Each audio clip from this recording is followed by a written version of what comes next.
Hello friends, good morning. কেমন আছেন সবাই? আমি এখানে ভালো আছি। আজ ছেলের স্কুল অফ, তাই একটু উঠেছি লেট। এই যে আটা রেডি করে রেখেছি, বানাবো পরাঠা। আর সঙ্গে কিছু বানাবো না, পায়েস রয়েছে। আর আমরা তো দই দিয়েই খাই, ছেলেটা যদি পায়েস দিয়ে খায় দেখা যায়। যে দেখুন, এমনিতে তো রুটি প্রেফার করে, কিন্তু কালকে রাতের রুটি এই যে রয়েছে, একদম যেরকম বানানো হয়েছে ঠিক তেমনি পড়ে রয়েছে। হঠাৎ বললো যে আমি ফ্রাইড রাইস খাবো। রাত্রে বানালাম আবার ফ্রাইড রাইস। কালকে দই পেতেছিলাম রাত্রিবেলা, এই তো একদম ভালো করে জমে গেছে। একটু আগেই ফ্রিজে ঢুকিয়ে নিলে ভালো ছিল, ভোরবেলায় মানে। দেখুন জল এসে গেছে।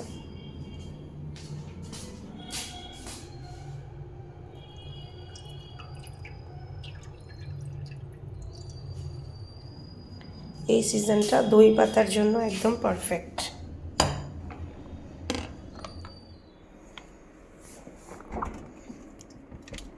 অনেক দিনের অপেক্ষার পর ইলিশ মাছ পাওয়া গেছে।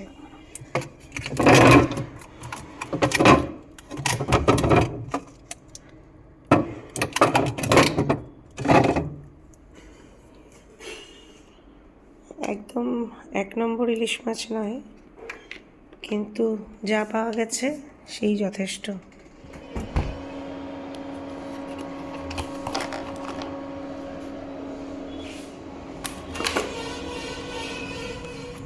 দেখতে পাচ্ছেন কত শস্য পাউডারের প্যাকেট, সানরাইজ মাস্টার্ড পাউডার। এগুলো আমাদের এখানে পাওয়া যায় না। মানে আমি এলাহাবাদে অনেক ট্রাই করেছি, অনেক দোকান খুঁজেছি, পাইনি। এখানেও পাইনি। আইদার মা যখন আসে তখন নিয়ে আসে, আর আমি যখন আসামে যাই তখন অনেকগুলো প্যাকেট একসাথে কিনে আনি। একটু শস্য পাউডার আর পোস্ত ভিজিয়ে রাখছি, একটু পরে পেস্ট করে নেব। করবো আজকে ইলিশ ভাপা।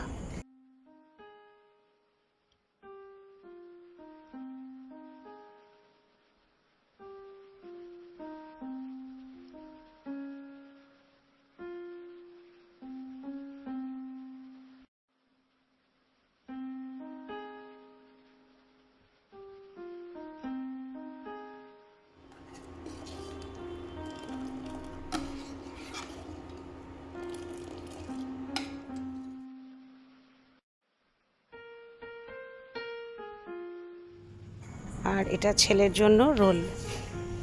চলুন একবার বাইরেটা আপনাদেরকে দেখিয়ে দিই, কি কি আর নতুন হলো এখানে। এখানে পর্তুলিকাগুলো দারুণ ফুটছে আজকাল, দেখুন।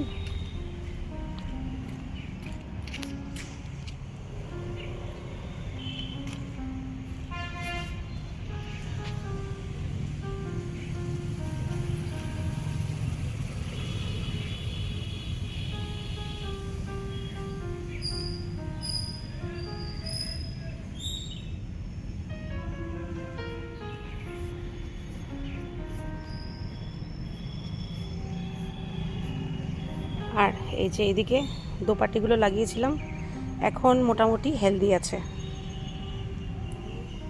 এটারও ছোট ছোট কাটিং বানাবো, বানিয়ে এটার মধ্যে কিন্তু পার্থক্য আছে। দেখুন, এটার পাতাতে কাটকাট বেশি আছে। এটার বেশ কয়েকটা কলম বানানোর ইচ্ছা আছে, গিফটও করা যাবে কাউকে। এত দাম বলে না নার্সারিতে। আর এই যে বর্ডারটা দেখছেন, এখানে ভাবছি ছোট ছোট করে এগুলো লাগিয়ে দেবো।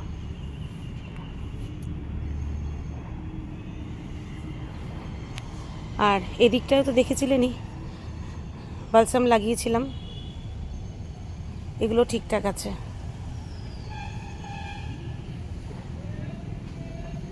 এদিকেরগুলো আমি অনেক দিন দেখিনি, ঠিকই আছে দেখছি। আজকাল রোজই তো বৃষ্টি হচ্ছে, এবার একদম ঠিক টাইমে লাগিয়েছি। প্রত্যেক বছর আমি দেরি করে ফেলি। ওরে বাবা, এদিকে তো অনেক ঘাস হচ্ছে, আবার ঢাকাতে হবে লোক। বৃষ্টির দিনে ঘাস খুব তাড়াতাড়ি বেড়ে যায়। লনের অবস্থা দেখুন, এই তো সেই দিন ঘাস কেটে গেল, কত লম্বা লম্বা হয়ে গেছে। তবে দেখতে দারুণ লাগছে।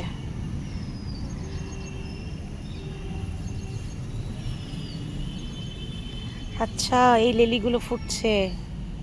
এই লিলিটা জানেন তো জঙ্গলে পেয়েছিলাম, কি দুর্দান্ত হয়েছে, তাই না?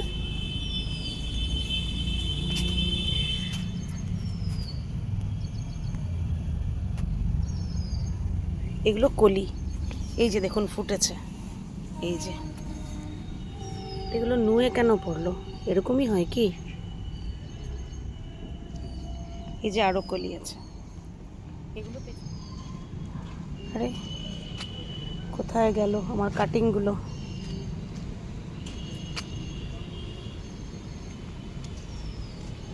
বাস এইখানে দেখতে পাচ্ছি, আরও তো ছিল, কোথায় গেল?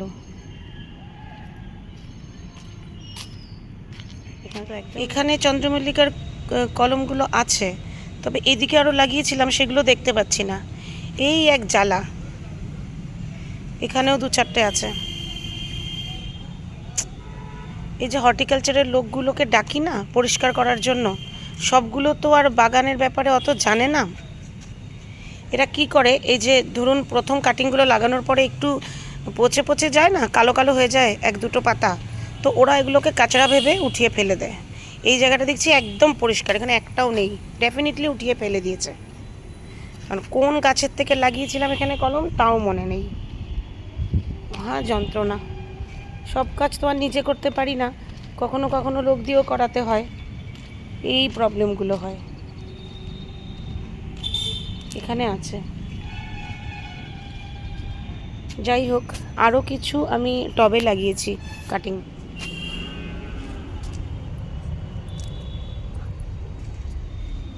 কোনটাতে কী কালার কোনো আইডিয়া নেই, জাস্ট আলাদা আলাদাভাবে মাদার প্ল্যান্টগুলো লাগিয়েছিলাম যাতে মিশে না যায়। তো সবগুলো প্ল্যান্ট থেকে এনে কিছু কিছু কাটিং লাগিয়ে দিয়েছি। দেখা যাক, মোটামুটি হয়ে যায় প্রতি বছরই, নষ্ট হয় না চন্দ্রমল্লিকার কাটিং।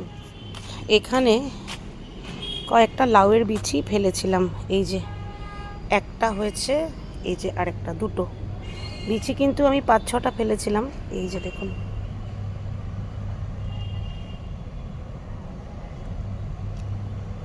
দুটো হলেও যথেষ্ট, তবে এগুলো হয়নি কেন? এমনিও আমি বেশি গাছ রাখতাম না, 2টো বা 3টে গাছই রাখতাম, না আর হয়নি, 2টোই বেরিয়েছে। ঠিক আছে, 2টোই যদি হয় ভালো করে, তবে আরও একটা হয়ে গেলে ভালো হতো, তাই না? এই ড্রামটাতে 3টে গাছ তো ম্যানেজ করতে পারবে, অনেক মাটি আর গোবর দিয়েছি। আর এদিকের অবস্থা কি চলুন দেখাই। পাট গাছগুলো অনেক লম্বা লম্বা হয়ে গিয়েছিল না, খুব বৃষ্টি আর হাওয়া যখন হয় তখন এই অবস্থা হয়, তো যেটা পড়ে যায় সেটা আমরা তুলে ফেলে দিই। এগুলোর অবস্থা শোচনীয়। 1-2টো গাছ রাখতে হবে বিচির জন্য। কাঁচা লঙ্কা গাছগুলো খুব ভালো হচ্ছে, এই যে ওখানে 2 পাটির চারা আরও রয়েছে, এখনও কাউকে দেইনি বা তুলে ফেলিও নি, কারণ জানি না হয়তো গার্ডেনের দিকে আরও দরকার হতে পারে। আর এখানে লাগিয়েছি এটাকে কী বলে, বার্মাধেনিয়া না কী বলে, আমাদের ওদিকে যে পাওয়া যায় নর্থ ইস্টে। তো এগুলো আমি অনেকবারই ট্রাই করেছি শিলচর থেকে এনে লাগাতে, কিন্তু বাঁচাতে পারি না। একটা বেঁচেছিল, আমার ডোমেস্টিক হেল্পার এখানে এসে এটাকে জংলি ঘাস মনে করে ফেলে দিয়েছিল। তো এবার আমার ননাস অনেক ধনিয়া দিয়েছে আমাকে, মানে গুয়াহাটি থেকে পাঠিয়েছে। ওগুলোতে রুটস ছিল, ইচ্ছা করেই আমার যে দিদি উনি রুটস থাকা ধনিয়াই পাঠিয়েছিলেন, তো সেগুলো রুটসগুলো এখানে লাগিয়ে দিয়েছি। সিজনটাও একদম পারফেক্ট, হয়তো হয়ে যাবে।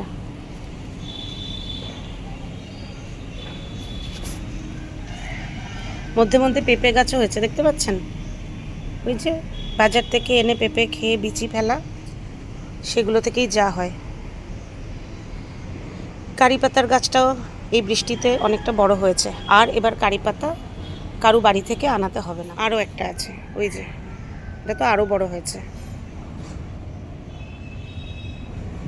ব্যাস, এখানে শিমের বিচি ফেলেছিলাম, আচ্ছা বেরিয়েছে একটা।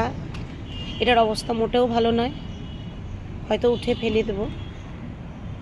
এই যে এই দুটোকে উঠিয়ে ফেলে দেবো হয়তো, কারণ আরও হয়েছে। এই একটা, এই একটা, এই একটা, 7-8টা বিচি ফেলেছিলাম, হয়ে গেছে।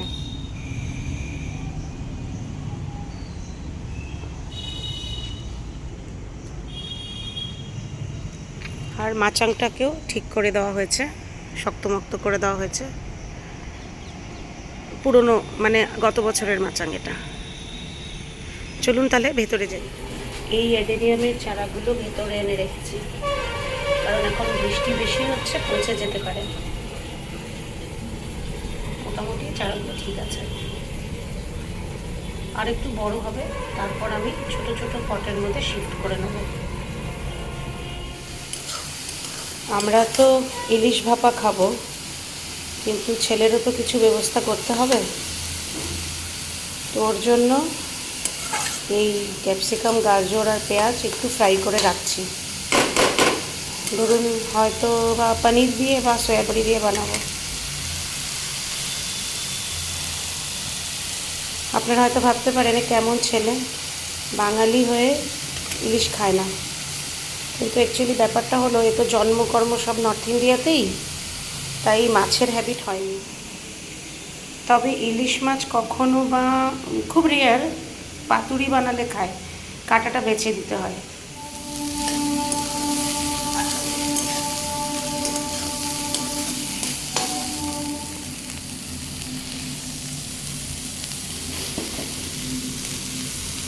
নুন দিয়েছি, একটু গোলমরিচ পাউডার, আর একটু সয়া সস। এর জন্য নুন একটু কম দিয়েছিলাম, সয়া সসে তো সল্ট অ্যাডেড থাকে।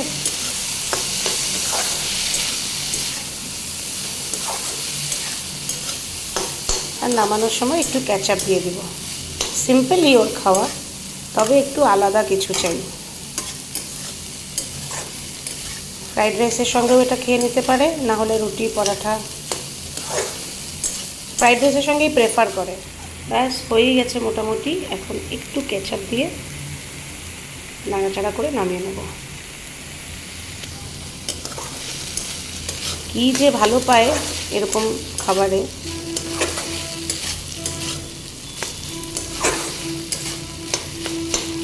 ব্যাস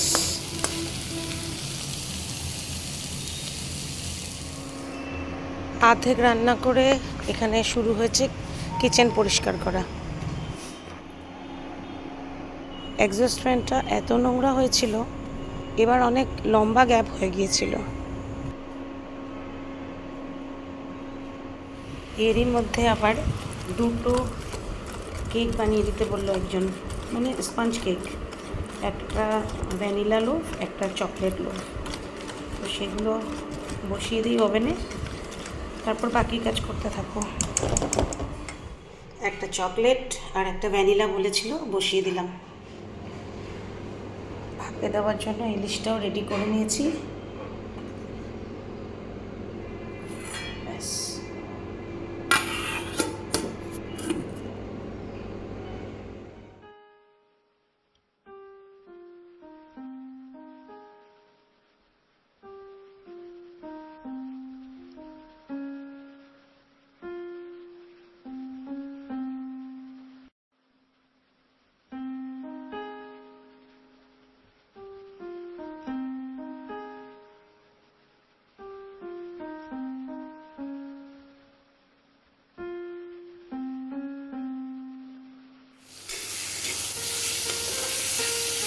কচু শাক দিয়ে ইলিশ মাছের মাথাও বানিয়ে নিয়েছি।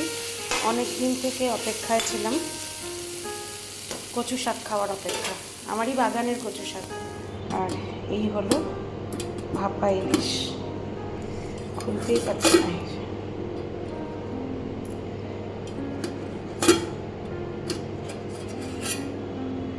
এই তো আজকে তো একদম জমে যাবে খাওয়া। এই যে একটা চকলেট কেক আর একটা ভ্যানিলা স্পঞ্জ রেডি। আর এখানে আমার পুত্রের জন্য আর একটা chocolate cake without dry fruits.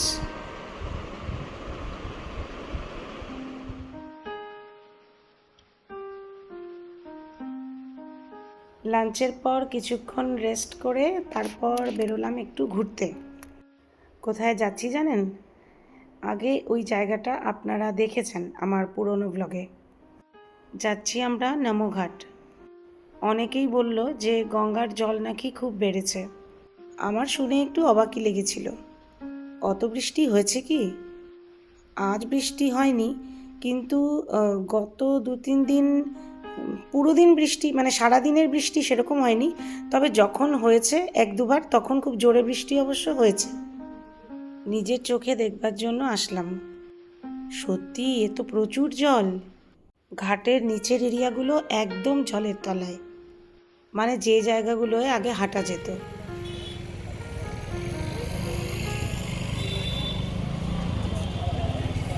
অনেক উপরে লেভেল।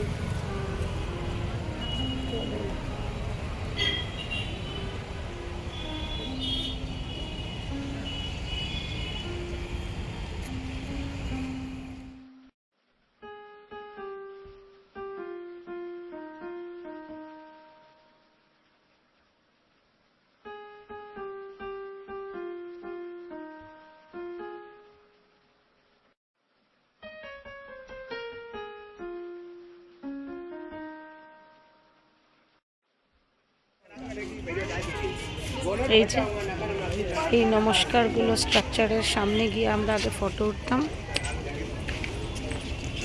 ওই জায়গায় দাঁড়িয়ে। এই যে বেসটা দেখতে পাচ্ছেন, এটার নিচে যে জল আছে ওখানে অনেক ফ্লাওয়ার ভাসেস থাকে।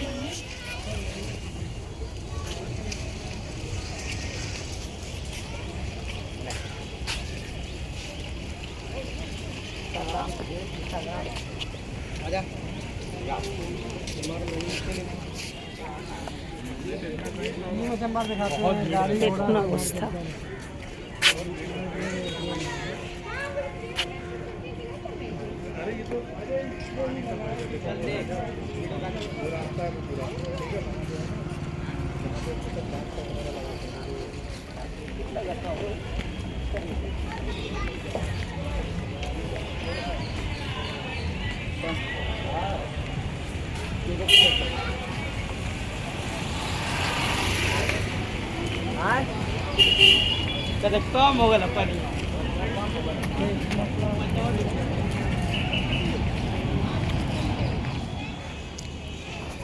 এই যে দূরে দেখতে পাচ্ছেন এই সিঁড়িগুলো, আর তার সামনে এই এরিয়াটা, এটা একটা স্টেজের মতন এরিয়া। এখানে লোকেরা পারফরমেন্সেস দেয়। আর আমি 15 আগস্ট না 26 জানুয়ারি কখন যেন এসে দেখেছিলাম, এখানে রঙ্গোলি বানানো ছিল নিচে। তাছাড়াও নানা রকম পারফরমেন্সেস হলে ওই স্টেজ মতন এরিয়াটাতে হয়। আর এই যে সিঁড়িগুলো দেখছেন এই যে উপরে, হ্যাঁ, এগুলোতে লোকেরা বসে দেখে। এই যে, আর এই যে দেখতে পাচ্ছেন জল, এর নিচে কিন্তু একদম প্লাস্টার করা প্রপার এরিয়া আছে, মানে ঘাট হাঁটার জন্য সুন্দর এরিয়া, প্লেন এরিয়া। এই যে দেখতে পাচ্ছেন একটু কনক্রিটের দেখা যাচ্ছে স্ট্রাকচার ওয়ালের মতন, এগুলো এই এরিয়াটার এটা বাউন্ডারি। তারপর এরকম আবার সিঁড়ি দিয়ে নিচে এই এরিয়াটাতে যাওয়া যায়, এটা আরেকটু নিচে এরিয়াটা। ওখানেও কিন্তু এরকম ফ্ল্যাট এরিয়া আছে যেখানে অনেক রকম রাইডস থাকে নর্মাল দিন, মানে বর্ষাকালে না, এখন তো জল উঠে এসছে। নর্মাল সময় এখানে অনেক রকমের রাইড আছে, আমিও এসে চড়েছি, বাচ্চা বড় সবাই চড়তে পারে। আর এই যে দেখছেন ইউ শেপের মতন জায়গাগুলো, এগুলো এখানেই সবাই এই ওয়ালে সামনে দাঁড়িয়ে দাঁড়িয়ে নিচের দিকটা এদিকটা দেখে।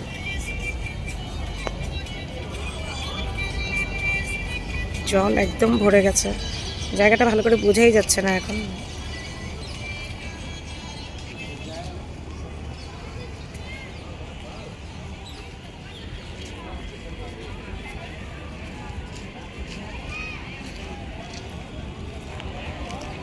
চলুন ওদিকটাতেও যাই একটু। এই যে বাচ্চাদের জন্য এখানে ছোট ছোট কিছু রাইডস আছে, একদমই কম। নর্মালি যেরকম থাকে সেরকম কিছুই নেই এখানে। অনেক মানে বিকেলবেলা আসলে একটু মেলার মতন হয়।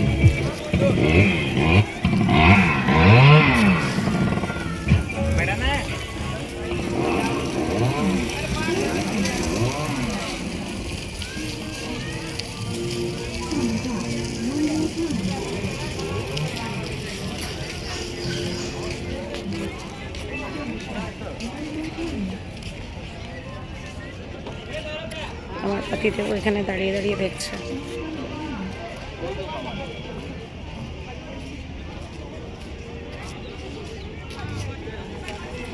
আচ্ছা, কিছু কিছু রাইডস দেখতে পাচ্ছি ওদিকটায় নিয়ে গেছে এই বাচ্চাদের। ওই দেখতে পাচ্ছেন এই কিছু কিছু আছে এখানে। তাছাড়া ওই তো ট্রেন চলছে, ওই যে ওগুলো আগে এই সাইডটায় ছিল। এই যেদিকে নমস্কার করা স্ট্রাকচারগুলো দেখেছেন এটার আশেপাশে ছিল। ওদেরও তো বিজনেস চলতে হবে, তাই হয়তো জায়গাটা বদলে দিয়েছে।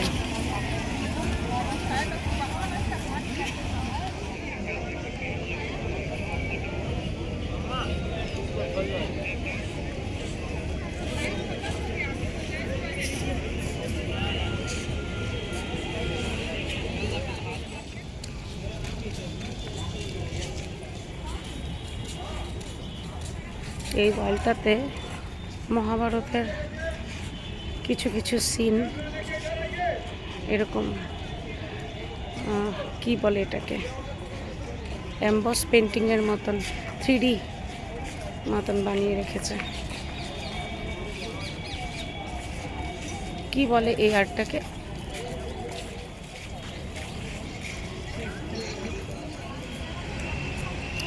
এদিকটায় দেখছি খোলা আছে, মানে একদম জলের পাশেও যাওয়া যাবে, তবে গার্ড আছে, সব দিকে হাঁটাহাঁটি করছে, কাউকে খুব একটা পাশে যেতে দিচ্ছে না। আর এখানে খুব ভালো বসার অ্যারেঞ্জমেন্ট ঘাটের পাশে। আর যদি কিছু খেতে চান তাহলে পিৎজা হাট, ওয়াঙ্গো এসব রেস্টুরেন্টের আউটলেটও আছে। এটা কি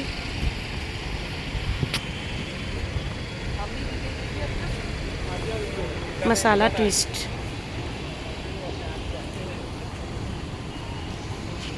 ভালো, ছেলেটা আসলে মজা পেত।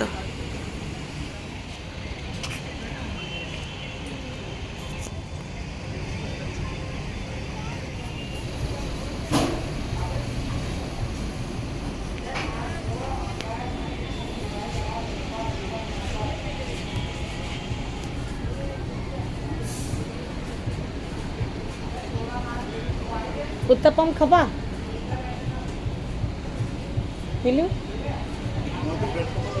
उत्तपम अलग लोबाने तुम्हें कि लो ऐसा ब्रेड पकौड़ा एंड कॉफ़ी।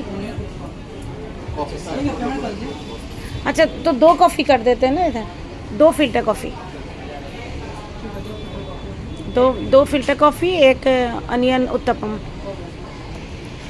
খেতে পাইনি কিন্তু একদম, কারণ পাপা ইলিশ দিয়ে ভালোই খেয়ে এসছি, কিন্তু যখন ঘুরতে এসছি একটু তো খেয়ে যাব, না হলে ঘোরাটা ইনকমপ্লিট। তাই এখানে বসে পড়লাম।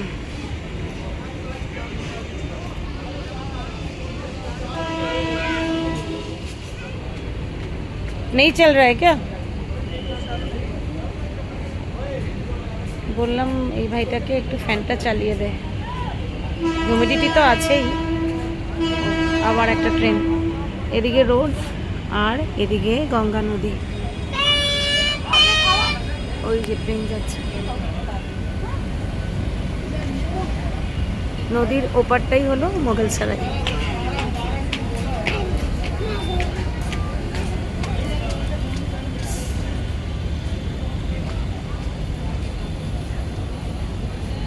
এই ব্রিজটা দোতলা ব্রিজ, ওপর দিয়ে মোটর রোড আর নিচে ট্রেনের ব্রিজ। তো যখনই আমরা এই ব্রিজটা ক্রস করি নমঘাট একদম ক্লিয়ারলি দেখতে পাওয়া যায়। এই জায়গাটা জানেন তো আগে আবর্জনা ফেলার জায়গা ছিল, আমি শুনেছি লোকের মুখে। এই পুরো যে নমঘাট এরিয়াটা বানানো হয়েছে অনেক বড় এরিয়া নিয়ে, এখানে সারা শহরের আবর্জনা ফেলা থাকতো, একদম নোংরা এরিয়া ছিল। তারপর এটা এই ঘাটটা তৈরি করা হয়েছে, একদম মডার্ন ঘাট। আর এই ঘাটটা বানানোর পরে এখানে অনেক লোকের রোজগারেরও একটা ব্যবস্থা হয়েছে, সাফাইয়ালাই বলুন আর শপকিপার বলুন, আর এই যে অনেক রকম রাইডসের যেগুলো লোক এখানে রেখেছে, ওদেরও একটা উপার্জনের রাস্তা হয়েছে। আর এখন তো জল, তাই নিচের এরিয়াটা ঘাটে ডুবেই আছে, যদি শুকনো থাকতো তখন দেখতে পেতেন। বললো এই পাশের ফ্যানটা চলছে না, এদিকটায় বসতে, বসা যাক। ভালো হলো আরেকটু নদীর পাশে আসলাম। কি স্রোত, একদম ফুলে ফেঁপে উঠেছে গঙ্গা নদী।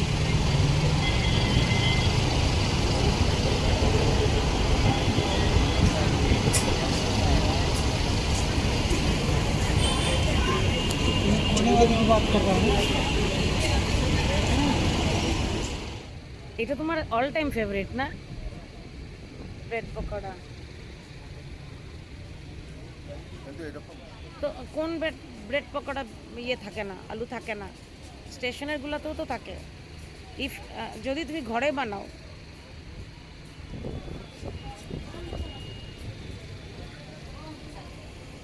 আলু বার করো, বার করা যায় না?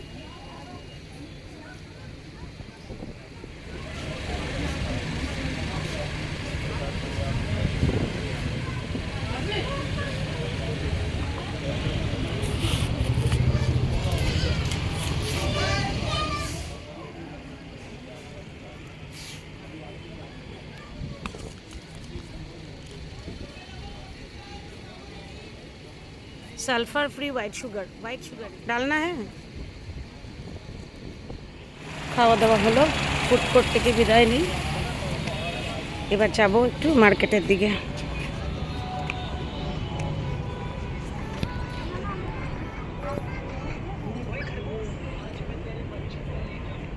আচ্ছা, এখানে ওয়াশরুমও আছে। এদিকটা আসিনি তো কখনো, তাই দেখিনি। সবসময় নমঘাট আসলে ওই নিচেই এই সাইডে চলে আসি, ওদিকটায় নামি নিচে, আর তারপর এই নিচেই এদিকগুলোতে যাই। কখনো এই সাইডে ওপরে এসে দেখিনি। আমার ছেলে কিন্তু বলতো সবসময় যে এই সাইডে অনেক জিনিস আছে মা, চলো, কিন্তু কখনো আসেনি। আজকে দেখে নিলাম।